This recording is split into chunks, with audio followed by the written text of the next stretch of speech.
Cristo para esto murió y resucitó, y volvió a vivir, para ser Señor, así de los muertos como de los que viven. Epístola del apóstol Pablo a los Romanos, capítulo 14, versículo 9.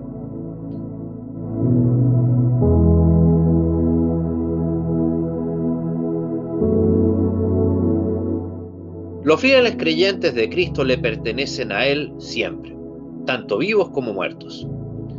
Esta bienaventurada condición es el fruto de la perfecta obra salvadora de Cristo, de su muerte, resurrección y eterna exaltación como nuestro sumo sacerdote y rey. El verdadero propósito de toda su obra expiatoria era redimirnos del poder del pecado, de la muerte y del diablo. Él quiso obtener para sí el derecho de perdonarnos, rescatarnos y adquirirnos como ciudadanos de su reino, ahora y para toda la eternidad. Sí, como dice nuestro texto, para ser nuestro Señor, no solo mientras vivamos aquí en este mundo, sino también en la vida eterna después de nuestra muerte. Ese es el sentido de estas palabras. Cristo para esto murió y resucitó, y volvió a vivir, para ser Señor tanto de los vivos como de los muertos. Tenemos aquí una obvia analogía entre Cristo, que murió y resucitó, y los súbditos, que vivos o muertos, han de quedar bajo su dominio. Sabemos bien que se requirió tanto de su muerte como su resurrección para salvar nuestras almas. También sabemos que quien obtuvo el perdón y es salvo, pertenece al Señor. Primero, durante su vida terrenal, acá en este mundo, y también después de su muerte en la gloria celestial. Y todo esto gracias a la misma obra expiatoria, la muerte y resurrección de Cristo. Eso es lo principal. El apóstol nos muestra que la cabeza precede en todo y que luego han de seguir los miembros. Primero, Cristo vino a este mundo para vivir y morir, luego resucitar y volver a vivir eternamente. Este mismo camino hemos de recorrer también nosotros, y a cada paso pertenecerle enteramente al Señor. Primero, durante nuestra vida en este mundo, luego, en nuestra muerte, y finalmente en la vida eterna del más allá. Cuando el apóstol afirma que Cristo obtuvo el derecho de ser nuestro Rey o Señor, con ello también explica por qué los fieles nunca más han de vivir para sí mismos, sino considerarse en toda instancia de su vida posesión suya y servidores suyos. Él es nuestro legítimo Señor, no nosotros de nosotros mismos. Él es nuestro Redentor y amo, por lo que también le corresponde gobernarnos, no solo en esta vida, sino también a través de la muerte y por toda la eternidad. Muchos aprendimos y declaramos nuestra fe en Cristo con la explicación de Lutero en el segundo artículo del Credo Apostólico, que nos señala que Cristo es Jesucristo, verdadero Dios y verdadero hombre. Es mi Señor, que me ha redimido, rescatado y ganado a mí, hombre perdido y condenado, de todos los pecados, de la muerte y del diablo y su poder, para que yo sea suyo y viva bajo él en su reino, y le sirva en eterna justicia, inocencia y bienaventuranza, así como él, resucitado de los muertos, vive y reina en la eternidad.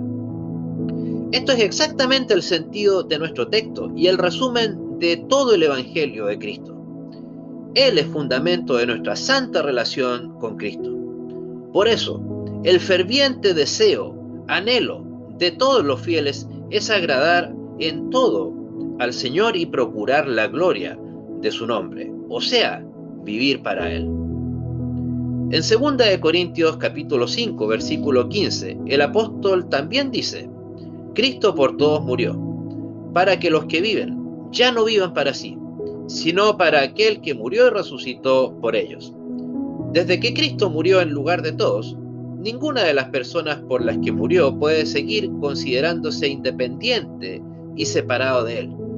Deben considerarse siempre como miembros de su cuerpo, ligados y pertenecientes a Él, y por consiguiente destinados a servirle. Por esta razón murió por nosotros.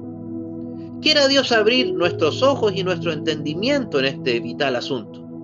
Si es cierto que el Hijo de Dios asumió naturaleza humana por amor a nosotros, y que dio su vida ofreciendo ruegos y súplicas con gran clamor y lágrimas, como lo señala Hechos capítulo 5, versículo 7, para que nosotros, a pesar de todos nuestros pecados y desdicha, por medio de Él recobrásemos la vida y obtuviésemos eterna gracia, y heredásemos finalmente la bienaventuranza celestial. ¿Cómo entonces no habríamos de entregarle entonces toda nuestra vida y dedicar todo lo que decimos y hacemos gozosamente a su gloria, servicio y agrado?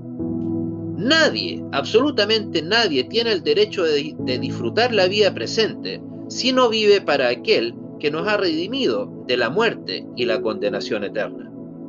Ya es suficientemente lamentable, por supuesto, que aún los fieles que se consagraron en algún momento sincera y enteramente al Señor no logran vivir perfectamente a su servicio y su gloria. Pero cuánto aún más terrible es cuando una persona ni siquiera dedica su vida a su glorificación y antes de eso prefiere vivir libre e intencionalmente para sí misma en una vida de espiritual egoísmo. Sin duda será una vida sin bendición alguna. Con referencia a esa clase de vida, Lutero dijo las horrendas palabras: maldita al más profundo infierno la vida del que vive para sí mismo. Palabras duras, pero reales. Sin embargo, está a la vista de todos cómo los hijos de este mundo viven exactamente esa clase de vida maldita, totalmente libres de la preocupación por el honor y la voluntad del Señor, procurando únicamente su propio placer en todos sus pensamientos, palabras y obras. Están ignorando y negando al Señor que los rescató, como lo señala 2 de Pedro, capítulo 2, versículo 1, aunque profesasen el nombre de cristianos. Y ciertamente no puede ser diferente mientras estén espiritualmente muertos. Cuando alguien realmente vive para el Señor, es solo por un milagro de su gracia que ha obrado el nuevo nacimiento.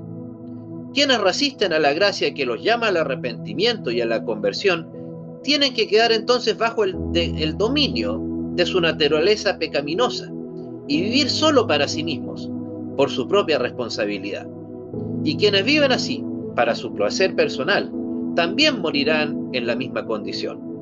Se condenarán a sí mismos a la muerte y al juicio. Solo los que viven en el Señor, y solo ellos, en comunión con Él, sí, únicamente estos también morirán en el Señor y entrarán a su gloria. Amén. Y que la paz de Dios, que sobrepasa todo entendimiento, sea con cada uno de nosotros, ahora y siempre. Amén. Saludo en nombre de Sociedad Interministerial Nehemías, un servidor, Andrés San Martín Arrizaga, desde Temuco, Chile. Dios les bendiga.